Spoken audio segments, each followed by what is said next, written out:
जिसने killer corona का हर variant देखा,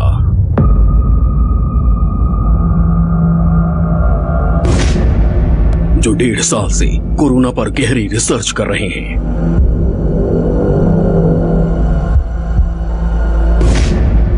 इधर उधर की नहीं, इनकी या उनकी नहीं,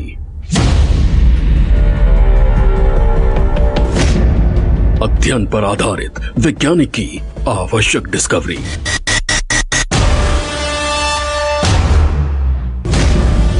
सीधे, सहज, सरल और आसान शब्दों में हर वो जरूरी बात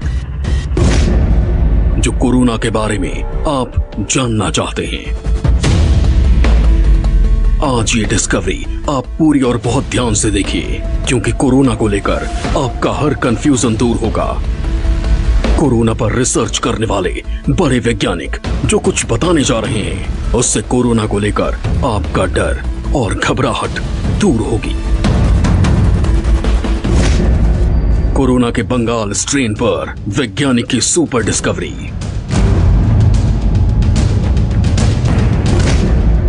दस की डिस्कवरी में साइंटिस्ट श्रीधर चिन्नास्वामी की बिग डिस्कवरी। नमस्कार, आज हम कोलकाता से 50 किलोमीटर दूर कल्याणी आए हैं। यहाँ national institute of biomedical genomics है। ये देश में 10 उन लेबोरेटरीज में से है जो कोरोना वायरस के ऊपर वैज्ञानिक अध्ययन रिसर्च कर रहे हैं। और इसी इंस्टीट्यूट ने यह कहा है कि बंगाल स्ट्रेन, यानी कि अब तीसरी जो लहर है कोरोना वायरस की, वो बंगाल स्ट्रेन के तौर पर सामने आ सकती है। तो इसको लेकर के एक भयावह तस्वीर भी पेश की जा रही है। देश में दूसरी लहर इतनी खतरनाक है। तो मैं न्यूज़ 24 पर आज बेहद अच्छी जानकारी लेकर और एक एक चीज कोरोना वायरस से जुड़ी और उसके अध्ययन से जुड़ी चीजें आज हमको इस इंस्टीट्यूट के एसोसिएट प्रोफेसर श्रीधर चिन्नास्वामी जी बताएंगे, जो कि उस टीम के हिस्सा हैं जिन्होंने बंगाल स्ट्रेन के बारे में अध्ययन किया है। श्रीधर जी, सबसे पहले तो आपका बहुत बहुत धन्यवाद कि आपने हमसे बात करने के लिए समय निकाला। Thank you very much.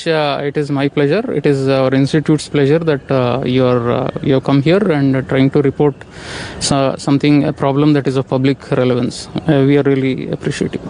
अभी कोरोना वायरस की दूसरी लहर आई है और एक तरह से पिछले साल अगर देखा जाए, इस वक्त 20,500 मामले थे, आज 3 लाख मामले हैं और पूरे देश में ऐसे लग रहा है जैसे हाहाकार मचा हुआ है। एज ए साइंटिस्ट, आप कोरोना वायरस को इतने नजदीक से, उसके म्यूटेशंस के बारे में, उसकी चाल के बारे में रिसर्च कर रहे हैं, तो अभी हम कहाँ पहुंचे? I think the virus has touched the youth more in this wave, the so-called second wave, than the first wave. ये ऐसा होता है कि जब वायरस वुहान से जब पहले रिपोर्ट हुआ, तब से तो वो फैलता गया और वो एक टाइप का वायरस था।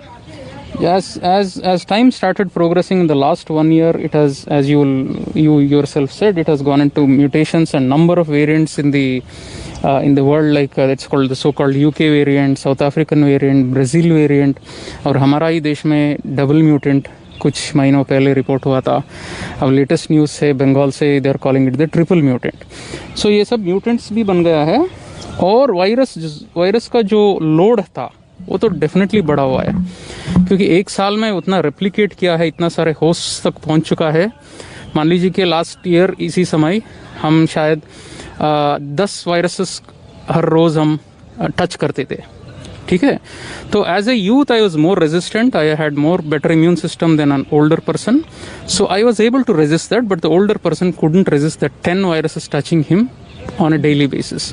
बट 1 साल के बाद वायरस तो इतना बढ़ गया है देश में, तो शायद that 10 has become now 100 viruses. So I am actually touching 100 viruses probably. This is hypothetical. लेकिन as a youth, my immune system is still not good enough to control that, because मतलब आप ये कह रहे हैं कि इस बार ये यूथ इसके शिकार ज्यादा इसलिए हो रहे हैं कि देश में पिछले 1 सालों में वायरस लोड बहुत बढ़ गया। Absolutely, that is natural, because इतना सारा होस्ट है इस देश में किसी भी देश में वो जब वायरस फैलता है उसका लोड बढ़ता ही है, because it is not being controlled. It has its own mechanism of going to different host and increasing its virus load. तो लास्ट ईयर से अब कंपेयर किया तो मुझे ज़्यादा इनोकुलम मिल रहा है. जो इनोकुलम जो कहते हैं हम, जो पहले हमारा बॉडीज में घुसता है वायरस, उसका डोज ज़्यादा है. तो मुझे लग रहा है कि because youth are also not able to resist this much of virus load, और म्यूटेट भी हो गया virus, and because youth forms the major crux of the population. वो कंपेयर किया था आपको पॉपुलेशन में, ये तो मेजर क्रक्स है, इसलिए ज़्यादा होस्ट मिल रहा है इस टाइप के वायरस को और इस क्वांटिटी ऑफ वायरस को, इस स्ट्रेटम को टच किया. Probably the next wave could be another strata, children और समथिंग. तो virus usually looks for a strata where it has to do minimal job. उसको मिनिमल काम करना है कि इस आदमी से उस आदमी तक जाने में, तब उसका ये ज़्यादा होता है, उसका एग्रेसिवनेस ज़्यादा होता है, क्योंकि उसको कुछ काम ज़्यादा करने की ज़रूरत नहीं है.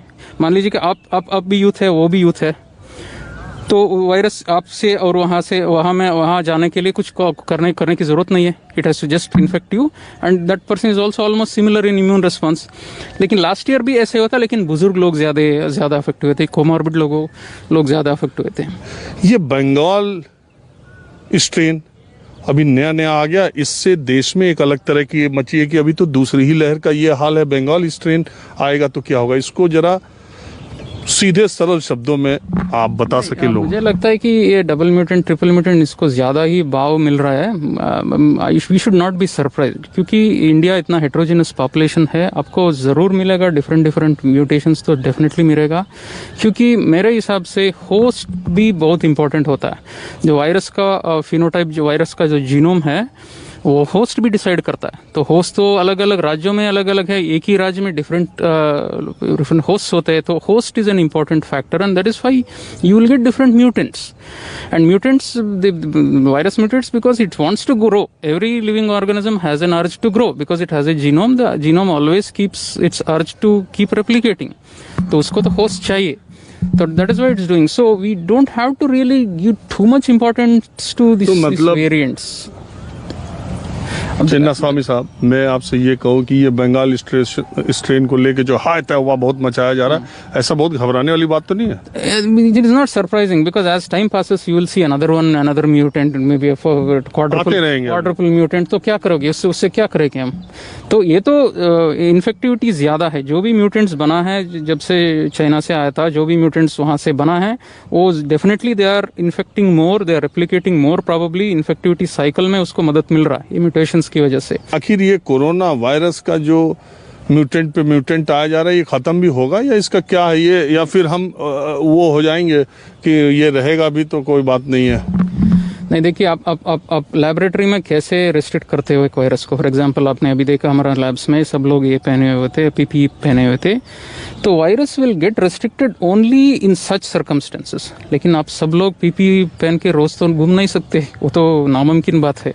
How long this will stay as long as it will get host. तो आप सब लोगों को पीपी पहन के तो थोड़ी बिठा सकते हैं रोड में, जब सड़क पे जाते समय. So that is impossible. So it will probably touch everyone and go, and some will definitely have the severe form, unfortunately, not because of anything, because of the comorbid conditions. क्या इस बात की भी संभावना है क्या कि एक बार ये इन्फेक्शन पूरे तौर पे फैल जाए, या सब लोग, अभी 1/3 देख रहे हैं दिल्ली में आ रहा है, 1/3 पॉजिटिविटी रेट है, तो इसके बाद मतलब हमारा इम्यून सिस्टम उसको लड़ने के बराबर हो सकता है, फिर वो नॉर्मल हो सकता है? मेरे हिसाब से जब आप एक नेचुरल इन्फेक्शन से झेल कर वापस आते हो, मतलब if you become all right clearing the infection on your own, your response will be much better for any other virus related kind of mutations. You will be okay. But पूर्ण इससे मैं कह नहीं सकता हूँ. जैसे कि UK variant for example, one of the mutations that is an immune escape variant. मतलब आपको पिछली बार एक इन्फेक्शन हुआ था बिना इस म्यूटेशन के, लेकिन अगली बार आपको ये वायरस मिला आपसे, आप लड़ नहीं पा रहे. ये तो लोग रिपोर्ट कर रहे हैं बाहर से. तो ये तो होगा, लेकिन overall you are better protected if you come out of the infection. So my appeal to people is that you have to take care of your comorbid conditions. This is very late, definitely. So if you want to take care of the comorbid conditions, you will have to spend sufficient amount of time for them. For example, proper lifestyle, diet सबको change करके आपको अच्छी lifestyle बनानी चाहिए उन comorbidities को reduce करने के लिए. लेकिन आपका अगर कोमॉर्बिडिटीज है, मतलब आपका दूसरी बीमारियां आपके अंदर ऑलरेडी है, तो आप you are under really at a risk. It is very difficult to say who will succumb, who will not succumb if you have comorbidities right now. तो उसका उपाय क्या है? तो उन बीमारियों से पहले बचिए. कैसे बच सकते हैं हम? उनके लिए दवा भी है, और best alternative is to, this are all lifestyle disorders. ये डायबिटीज है, कार्डियोवास्कुलर डिसीज है, सब लाइफस्टाइल की वजह से हुआ है. तो आपका लाइफस्टाइल में बदलाव डेफिनेटली लाना है. आपका डाइट, मान लीजिए आपका खाने में और आप जो काम करते हैं उसमें बहुत ज़्यादा अंतर है. तो वो जो सब चीज़ हम खाते हैं वो कहाँ पे जाते हैं? वो सेल के अंदर घुस के ये ऐसे वायरसेस के लिए एक एनवायरनमेंट क्रिएट करते हैं रेप्लिकेट करने के लिए. लेकिन आपका खाने में और आपका जो फिजिकल एक्टिविटी है उसका अंतर ज़्यादा नहीं है. तो कैलोरी इनटेक और बर्न करना, जिसको एब्सोल्युटली. आम लोग देश में देखिए, बहुत 125 करोड़ 150 करोड़ का देश है. ये जो खबरें कि ऑक्सीजन की कमी, वहाँ रेमडेसिविर की कमी, वहाँ ऑक्सीजन की ज़रूरत, वहाँ ऑक्सीजन की, दरअसल इतने मरीजों को ऑक्सीजन की ज़रूरत है या पैनिक भी है? क्योंकि मौतें भी हो रही हैं. लेकिन या maybe this is an issue. So मैंने जो कहा कि मौतें जो हो रहे वो परसेंटेज तो शायद उतना ही है, लेकिन जिसको ऑक्सीजन चाहिए, क्योंकि ज़्यादा लोग, देखिए मैंने जब यूथ स्टेटा बोला तो उसमें ही बहुत सारे सब स्टेटा होते हैं. यूथ सबका, आपका इम्यून सिस्टम अलग है, मेरा इम्यून बायोलॉजी अलग है, ठीक है. तो कुछ लोग हो सकते हैं कि वो उसका परेशानी ज़्यादा है ऑक्सीजन की कमी से. उसका मतलब ये नहीं है कि सब लोग मरने वाले हैं.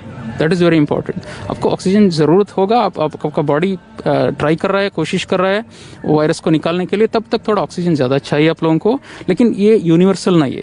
मतलब आपका इम्यूनोबायोलॉजी थोड़ा, शायद आपको कोमॉर्बिडिटी शुरू हो रहा था, आपको पता नहीं है आपको कोमॉर्बिडिटीज़ है. इसी की वजह से आपका इम्यून सिस्टम थोड़ा ढीला है compare to a person who is not having any symptom और हैविंग माइल्ड सिम्टम. तो ऑक्सीजन का ज़रूरत ये तो डेफिनेटली अब देखते जा रहा है कि ऑक्सीजन का रिक्वायरमेंट तो है, लेकिन उसका मतलब नहीं है कि सब लोग जिसको ऑक्सीजन है वो फाइनली आईसीयू में जाए. कुछ लोग जा सकते हैं, लेकिन यू शुड गिव आप अपना बॉडी को मौका दीजिए, सफिशिएंट मौका दीजिए, including oxygen, to fight it off. Ultimately आपका बॉडी फाइट करता है ना. तो आप शांत रहिए, ऑक्सीजन लीजिए.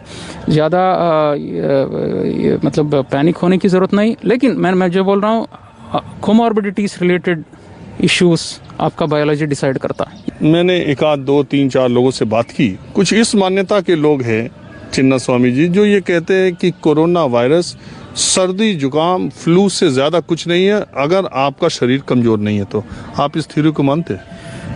सबको मानना पड़ेगा ये, क्योंकि जैसे कि मैंने बोला, हमारा जीनोम साइज है और वो एक वायरस का जीनोम साइज का कंपेयर कीजिए. मतलब एक वायरस जो 30 KB जीनोम है हमारा.